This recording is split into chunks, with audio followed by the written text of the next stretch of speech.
অধিকাংশ সংসার নষ্ট হয় শুধুমাত্র স্ত্রীদের অতিরিক্ত জিদের কারণে।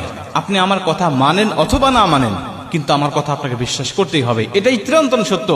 স্ত্রীদের অতিরিক্ত জিদের কারণে আজকে হাজার হাজার সংসারগুলো ভেঙে যাচ্ছে, প্রতিদিন শত শত তালাক হচ্ছে শুধুমাত্র অতিরিক্ত জিদ আর অতিরিক্ত বিলাসিতার কারণে। প্রিয় বোন, আমি আপনাদেরকে বলতে চাই, অনেক বোন আছেন যারা স্বামীর মুখে মুখে তর্ক করে, অতিরিক্ত জিদ করে। তিনি যেটা বলেছেন সেটাই সত্য, স্বামী বেচারা যা বলেছে সেটা ভুল। এই সত্য কথা প্রমাণ করতে গিয়ে স্ত্রী স্বামীর সাথে মুখে মুখে তর্ক করে। মনে রাখবেন, যে স্ত্রী স্বামীর মুখে মুখে তর্ক করে, ও যদি বিশ্ব সুন্দরী হয়, ও যদি উচ্চ শিক্ষিত হয়, তারপরেও স্বামীর অন্তরে তার জন্য কোনো জায়গা থাকে না।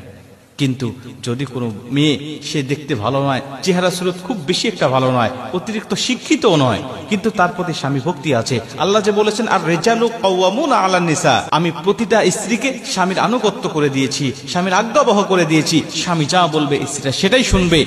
এটা যদি কোনো স্ত্রী করে, দেখবেন ও যদি দেখতে ভালো নাও হয়, তারপরেও স্বামীর অন্তরে ওই স্ত্রীর প্রতি জায়গা থাকে, মহাব্বত থাকে, ভালোবাসা থাকে, তার প্রতি আলাদা একটা অনুভব আল্লাহ তার অন্তরে তৈরি করে দেয়।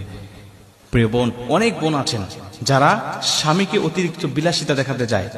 স্বামী ইনকাম করে হালাল ভাবে অল্প, কিন্তু তার এই অল্প ইনকাম হালাল ভাবে তার হয় না। সে বিভিন্ন অন্যান্য কলিগের সাথে সে তুলনা দেয়, তোমার অন্য কলিগ আছে, সে কত টাকা ইনকাম করে, তার স্ত্রী কত কাপড় চোপড়, কত গহনাগাটি, কত রকম বিলাসী জীবন যাপন করছে, আর আমাকে তুমি কি দিয়েছো? তুমি কি তার মতো ইনকাম করতে পারো না? সে ডান থেকে বাম থেকে, টেবিলের নিচে, টেবিলের উপরে, কত ভাবে সে ইনকাম করছে, আর তুমি কি হালাল ভাবে পড়ে আছো? এভাবে কি দুনিয়া চলে? দুনিয়ার জীবনটাকে এনজয় করতে হবে। বিভিন্ন কথা বলে বলে স্বামীকে হারাম ইনকামের প্রতি উদ্বুদ্ধ করে। আর স্বামী যখন দেখে, না আমি তো হারাম পথে যেতে পারি না, আমি তো আল্লাহকে সন্তুষ্ট করার জন্য দুনিয়ার জমিনে কয়েকটা বছর আমি অতিবাহিত করছি, এই দুনিয়ার জীবনটাকে কাজে লাগিয়ে আমি আখিরাতের জীবনটা সুখময় শান্তিময় করব। এজন্য যখন স্ত্রীর সাথে তার বনিবনা হয় না, তখন দেখবেন এই সুখের সংসারটা আস্তে আস্তে ভেঙে যায়, নষ্ট হয়ে যায়। এজন্য মা বোনদেরকে বলতে চাই, জিদ দেখাতে যাবেন না।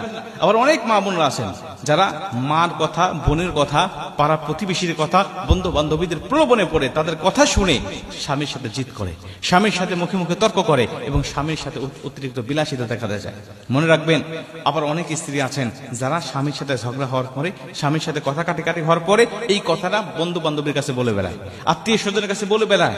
প্রিয় বোন, এই স্বামী স্ত্রীর মধ্যে ঝগড়া হবে, এটা দুদিন পরে আপনার মিলে যাবে, আবার এটা ভুলে যাবেন, কিন্তু যাদেরকে আপনি বলতেছেন, যাদের মাঝে আপনি প্রচার করছেন, তারা কিন্তু জীবনও ভুলবে না।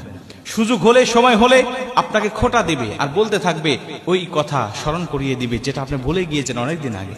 প্রিয় বোন, আমি আপনাদেরকে বলতে চাই, যদি সুখময় শান্তিময় একটি জীবন চান, একটা সংসার চান, তাহলে এই সমস্ত বিষয়গুলো মেনে চলেন। একটা